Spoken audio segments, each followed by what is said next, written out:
अब कछु नाथ न चाहिए मोरे, दीन दयाल अनुग्रह तोरे। मंगल भवन अमंगल हारी, द्रवौ सुदशरथ अजीर विहारी। मंगल भवन।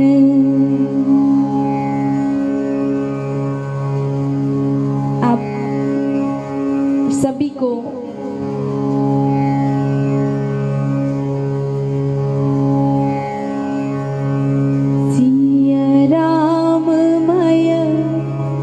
सब जग जानी, करऊं प्रणाम जोरी जुग पानी।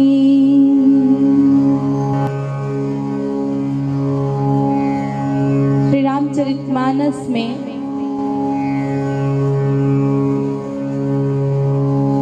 कांड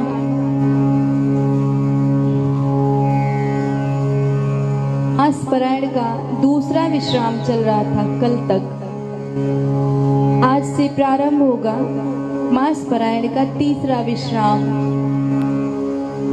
प्रथम सोपान बालकांड। इससे पहले कल हमने और आपने श्रवण किया मासपरायण के दूसरे विश्राम में। वहां पे सप्तऋषि जाते हैं परीक्षा लेने के लिए। माँ परीक्षा में सफल होती हैं। सप्तऋषियों ने आकर के महादेव जी को सारा प्रसंग सुनाया कि किस प्रकार प्रेम परीक्षा लिया। महादेव जी प्रेम परीक्षा के विषय में सुनकर भी मग्न हो जाते हैं। उसी बीच तारकासुर नामक असुर होता है।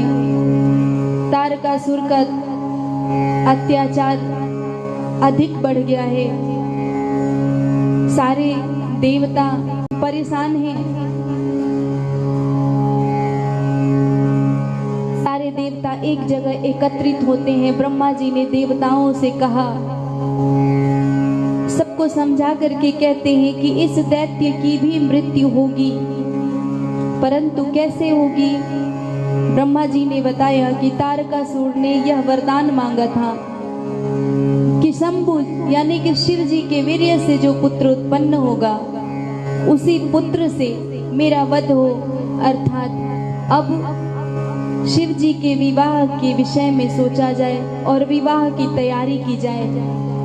यहाँ तक कथा आपने श्रवण किया था, इससे आगे भी श्रवण किया था आपने।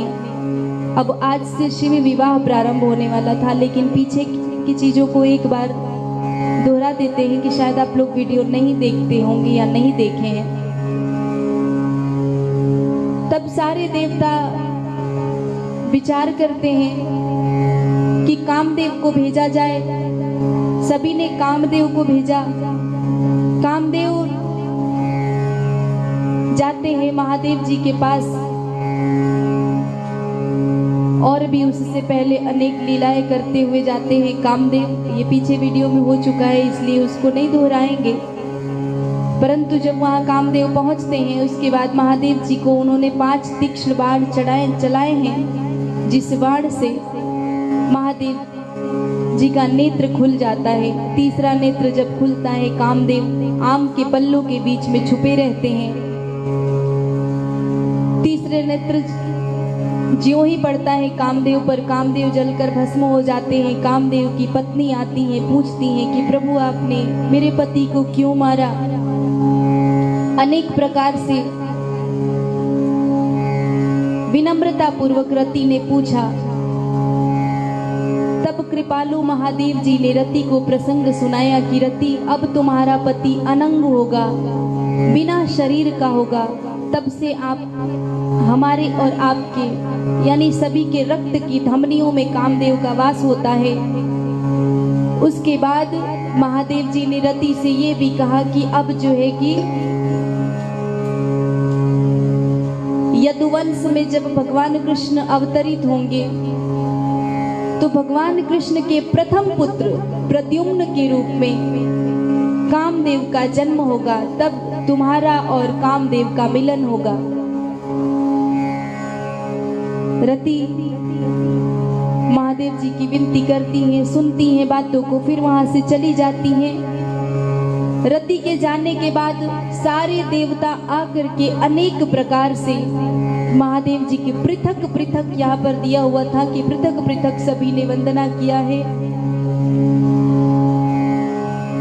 तब महादेव जी प्रसन्न हुए, पूछते हैं कि आप लोग बताएं किस हेतु आपका आना हुआ। तब ब्रह्मा जी ने कहा कि ये सारे देवता अपनी निज यानी स्वयं की आंखों से प्रभु आपका विवाह देखना चाहते हैं।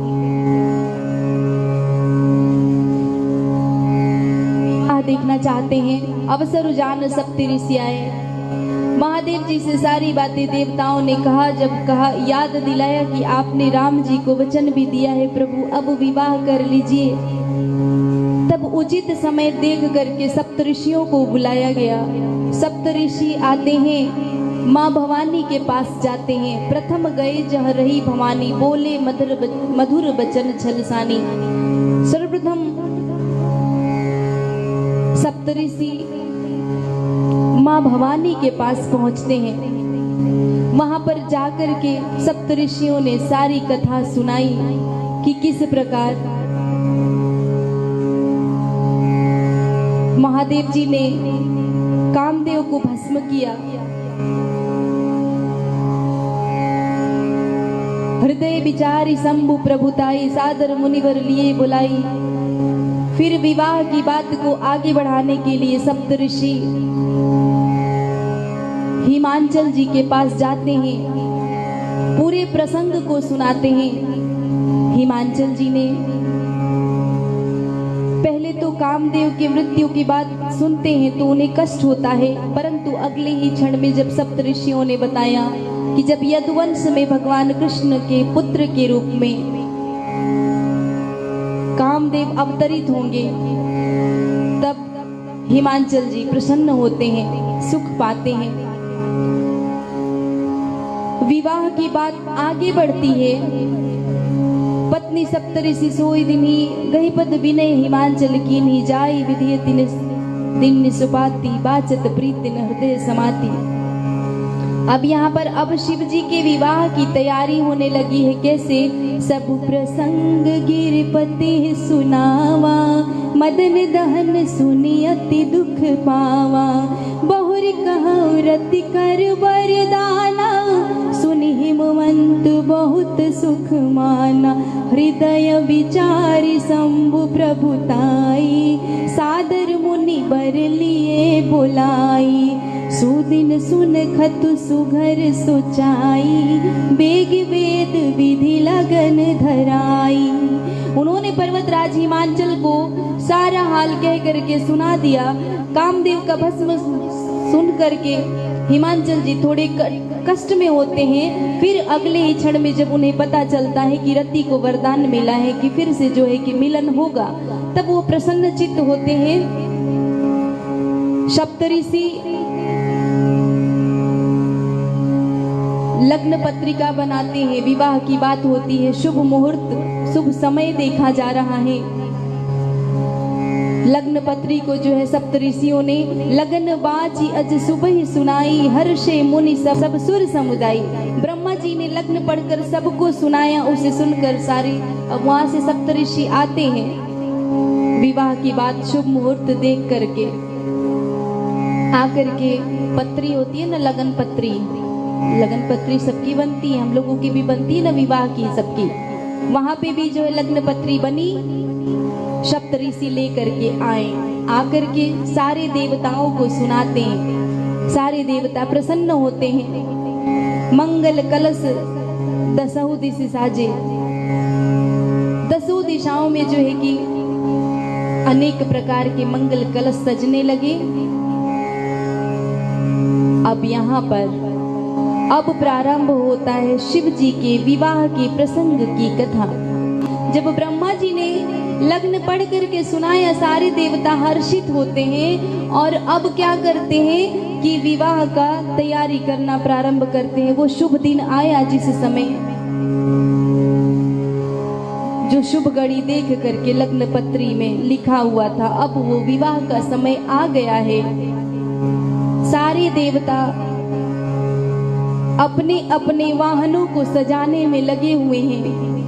लगे संवारन सकल सुर वाहन विविध विमान, हो ही सगुन मंगल सुभद करहि अप्सरा गान।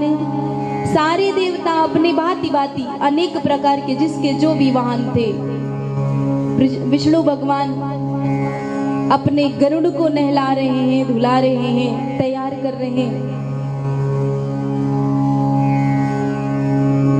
यमराज जी अपने भैंसे को नहला रहे, धुला रहे। सारे लोग अपने अपने वाहन को, लिखा हुआ है लगे संवारन सकल सुर वाहन विविध विमान।